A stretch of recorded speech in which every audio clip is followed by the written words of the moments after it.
प्रतिभा सुरेश धानोरकर लोकसभेची सदस्य म्हणून निवडून आली असल्याने ईश्वर साक्षी शपथ घेते की कायद्याद्वारे स्थापित झालेल्या अशा भारतीय संविधानाबद्दल मी खरी श्रद्धा व निष्ठा बाळगीन, भारताची सार्वभौमत्व व एकात्मता उन्नत राखील आणि जे कर्तव्य आता मला प्राप्त होत आहे ते नेकीने पार पाडील। जय हिंद, जय संविधान।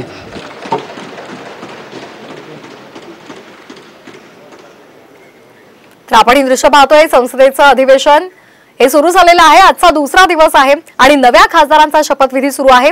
प्रतिभा धानोरकर यांनी मराठीतून शपथ घेतलेली आहे। नव्या खासदारांचा शपथविधी पार पडतोय। काल अधिवेशनाचा पहिला दिवस होता, आजचा दुसरा दिवस आहे आणि प्रतिभा धानोरकर यांनी खासदारकीची शपथ घेतलेली आहे। त्यांनी मराठीतून ही शपथ घेतलेली आहे। तर हे थेट दृश्य आपण पाहतोय साम टीव्हीच्या माध्यमातून। नव्या खासदारांचा शपथविधी सध्या सुरू आहे। प्रतिभा धानोरकर यांनी खासदारकीची शपथ घेतलेली आहे। मराठीतून त्यांनी ही शपथ घेतलेली आहे।